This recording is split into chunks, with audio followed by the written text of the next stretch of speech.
Hi, everyone. Dr. Margaret Paul here with the Inner Bonding Commentary.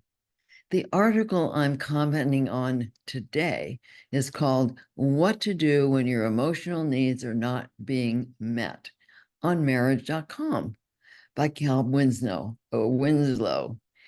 It's a good article, but there are some very important understandings that are left out that can make a huge difference in your relationship.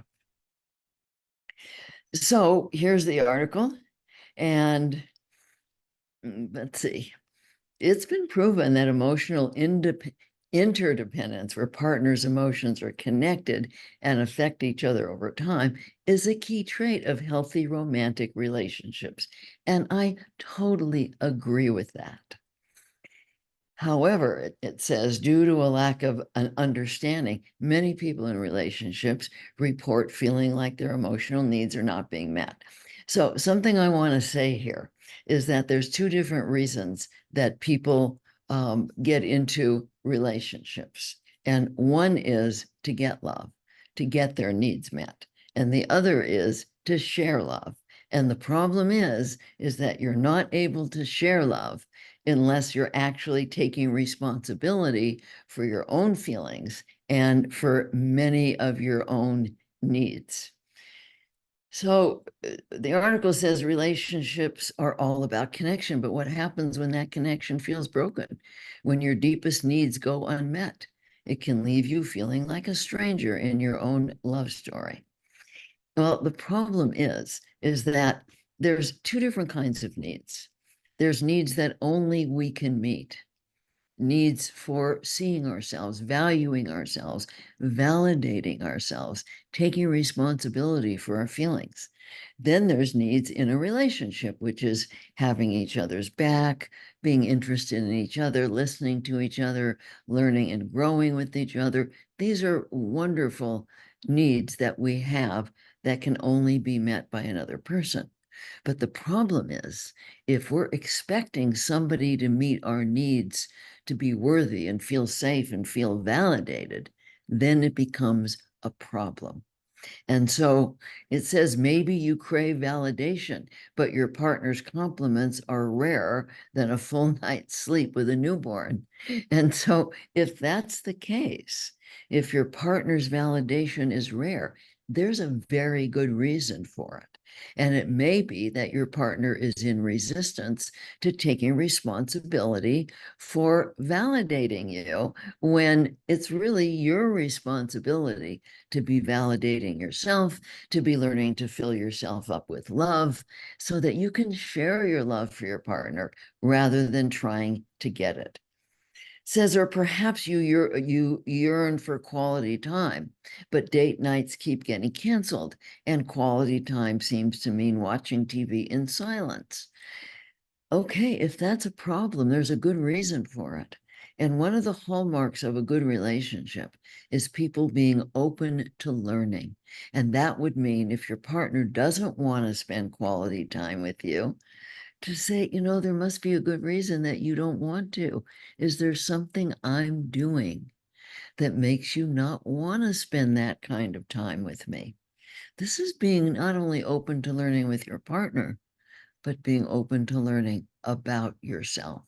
We all come into relationships with baggage, and the relationship offers us an opportunity to learn about what we're doing that may be alienating our partner, that we may be being needy because we're not taking responsibility for learning to love ourselves. So it says, figure out what makes your cup runneth over. We have different love languages, and yes, we do. And again, do you crave words of affirmation? If you do, that's a good sign that you're abandoning yourself. And there's four major ways we abandon ourselves. We judge ourselves, we ignore our feelings, we numb out with various addictions, and we make others responsible for our worth, our safety, our well-being. And so if you're craving your partner's affirmation, your partner's attention, it means you're likely abandoning yourself, and your partner might also be abandoning him or herself, because we come together at our common level of self-abandonment or self-love. And then you or your partner may be resisting really sharing love because you don't have love to share. Talk it out. Yeah, talking it out is great if you're both open to learning. But what if you're closed? What if your intention is to control your partner rather than learn? In the inner bonding process that we teach, there's only two intentions. One is to control, and the other is to be open to learning about loving yourself and sharing your love with others. So if you're trying to talk it out from an intention to control, it's not going to get you anywhere. Become a master listener. Yes, that's really, really important to be able to hear each other. So I totally agree with that. Consider bringing in relationship referees. Yes, I think that it's always hard to see our own system, and it can be very helpful to see somebody who is an expert in seeing relationship systems. And then it says, fill your own cup. Self-care isn't selfish. Yes, that's true. It's self-defense. Well, no, it's self-love. When your emotional tank is running low, take a bubble bath, call your bestie, or do the thing that makes you feel like Beyonce. Um, okay, that's what people often think of as self-love. But really, if you think about what a baby, a child, a toddler needs to feel loved, it's not a bubble bath. Um, it's not calling your bestie. It's listening. It's being present. It's tuning into your feelings. So loving yourself means learning to get present with your feelings, wanting responsibility for them, taking responsibility for what you're doing that may be causing you to feel empty, to feel alone, to feel lonely, to not be sharing love with your partner. It's a self-love process that we teach in inner bonding that's very, very powerful for learning to love yourself. It's way more than getting your nails done or having a bubble bath.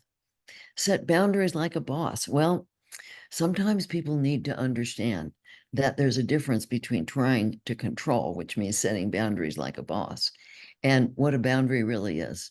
A boundary is really about taking care of you, about what you're going to do. So let's say that your partner is being mean. A boundary would be, I don't want to be having the conversation when you're being mean, so I'm going to go take a walk. That's a boundary. A boundary is not, you can't talk to me that way. That's not a boundary. That's a form of control. Rekindle the spark. Yes, that would be great. But so many people don't know how to do this. And they're saying, plan a surprise picnic.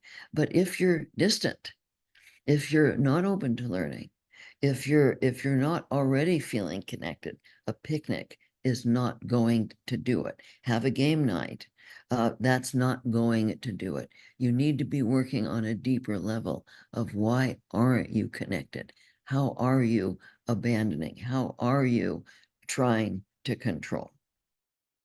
Take a relationship temperature check. Yes, that's very important, with an intention to learn, to see what's really happening between you, to be honest with yourselves and with each other about what's really happening between you.